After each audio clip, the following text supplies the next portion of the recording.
Saudara, meski maju ke semifinal Piala AFF U23, timnas Garuda Muda di dua partai terakhir grup A terhitung tidak mencetak gol. Padahal di partai pertama lawan Brunei, Jens Ravan dan kawan-kawan sempat pesta gol 8-0.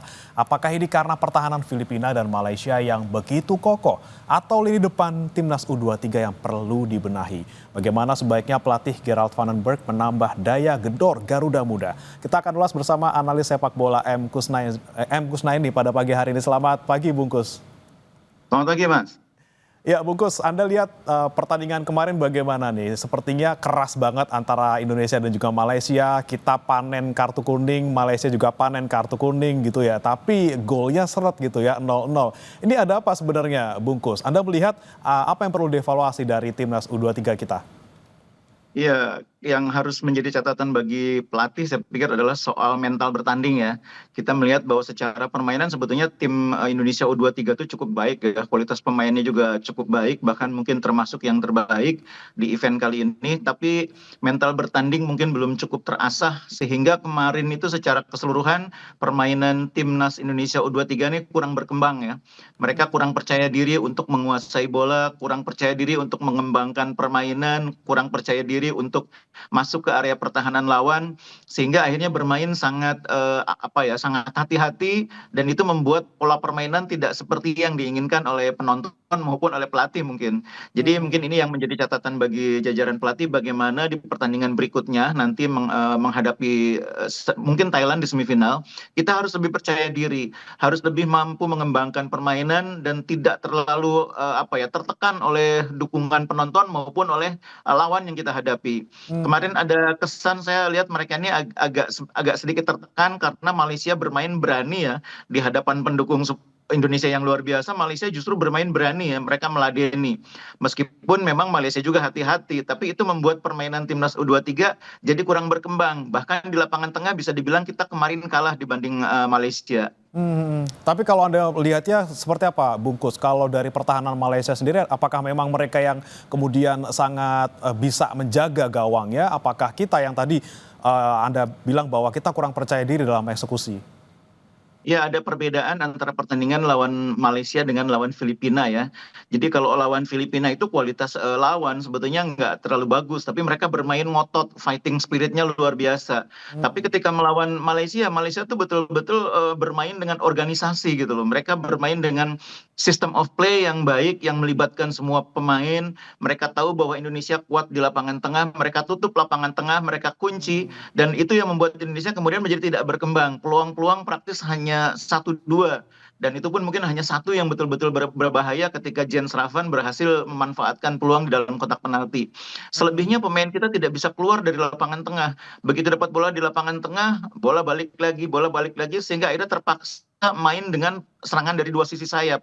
Itu pun ditutup juga oleh back-back Malaysia yang bermain disiplin. Memang kelebihan Malaysia itu organisasi permainannya rapih ya, pemainnya disiplin dengan game plan dan kita kesulitan membongkar pertahanan tim yang seperti itu. Oke, kemudian berarti yang harus kita lakukan next nih di semifinal gitu, Bungkus.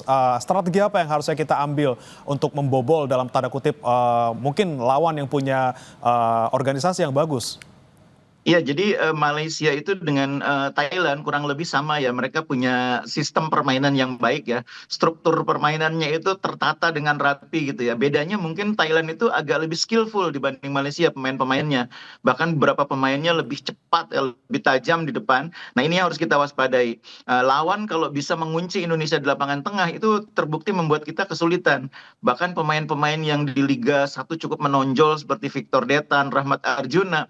Kemarin tuh ada kesan seperti tidak tenang bermain ya. Ini harus diperbaiki oleh jajaran pelatih bagaimana membangkitkan kepercayaan diri pemain, membuat mereka bermain lebih lepas, lebih rileks, nggak boleh terlalu tegang. Ini kan hanya bisa dilakukan oleh pelatih dari pinggir lapangan, meyakinkan, mempersiapkan tim pada saat latihan, pada saat penyusunan strategi.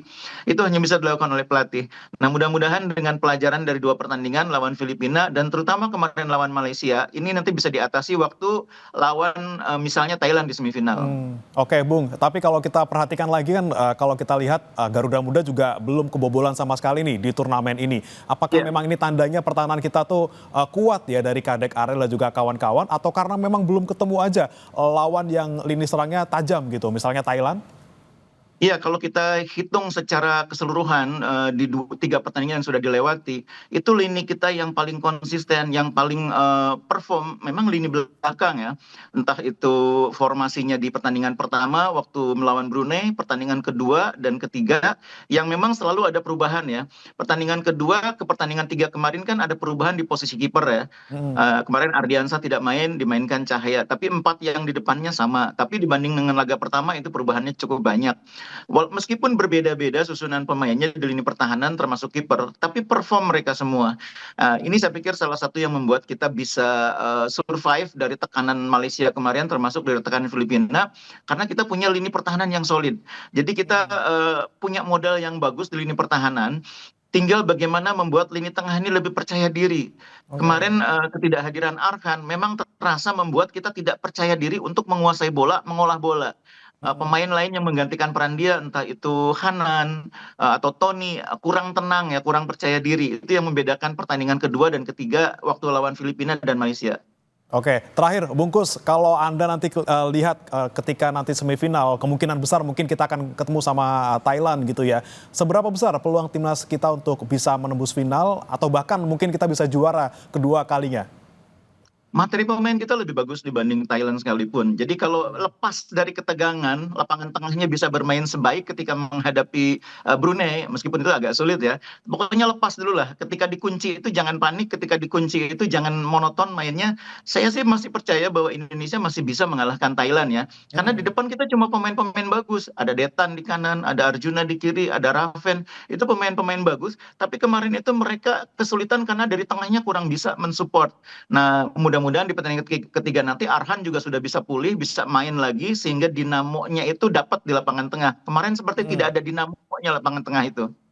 Oke, kita tunggu ya Bungkus ya. Kita sudah punya Iya, pemain yang baik, tapi sekali lagi kepercayaan diri lini tengah ini harus kita tingkatkan lagi untuk nanti di iya. semifinal biar bisa lolos. Dan kita lihat juga nanti malam kira-kira nanti Indonesia bakal lawan siapa di semifinal. Terima kasih M. Kusnaini, analis sepak bola telah bergabung bersama kami di Sapa Indonesia Pagi. Selamat pagi Bungkus. Selamat pagi.